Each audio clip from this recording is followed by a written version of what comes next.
Bonjour à vous tous, bienvenue en Champagne-Ardenne pour ce nouveau 19-20 en Champagne-Ardenne. Le tourisme fluvial prend de l'essor chez nous, dans les Ardennes notamment, surtout dans les Ardennes où les touristes belges, hollandais sont nombreux à venir flâner sur la Meuse, un tourisme très répandu dans le nord de l'Europe. Nazim Belabdedouab, Styliana Pev. À Monthermé, une balade depuis trop longtemps abandonnée refait surface pour la deuxième année consécutive. Voguer au gré de la Meuse. Aller sur l'eau pour mieux voir la terre, c'est ce qui est proposé ici d'avril à octobre. Je reste avec vous du début jusqu'à la fin. Allez-y. Ce jour-là, un groupe belge jovial et un petit peu indiscipliné s'en va à l'abordage de ce bateau-mouche pour 1h30 d'expédition. Cette rivière, elle a une particularité. On dit qu'elle bétine, c'est-à-dire qu'elle gèle par le fond.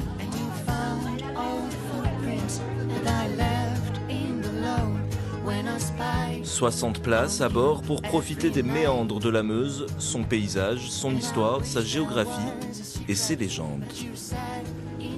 Sur tout le circuit, il y a des points à voir. On a l'Asmois qui se rejette dans la Meuse.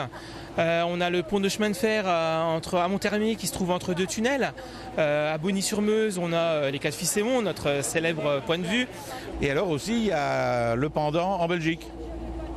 Du côté de Namur, il y a aussi ce qu'on appelle le rocher Bayard. Le cheval Bayard aurait cassé un rocher en deux lorsqu'il a pris son élan pour également faire passer les Ficémons de l'autre côté de la Meuse. Très belle.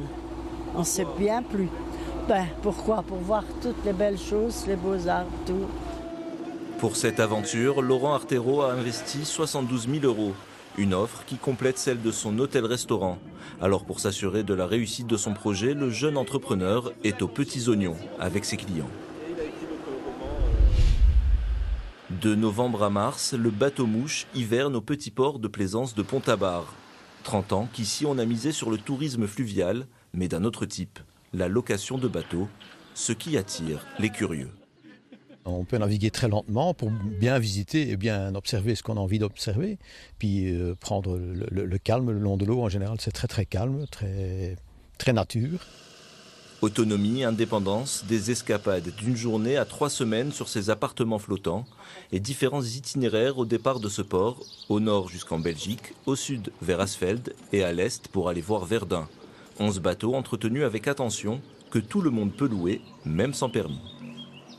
Mais on les rassure en leur disant que s'ils ont leur permis voiture et qu'ils roulent à 130 km/h sur une autoroute, ils seront bien capables avec un peu de bon sens de piloter un bateau à 6 km/h sur un canal ou à 8 km/h en Meuse. Le jour du départ, une initiation, on leur montre comment fonctionne le bateau.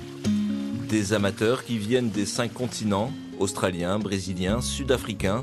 Les plus friands restent les Allemands et les Belges. Dans la région, les clients français sont un peu à la traîne.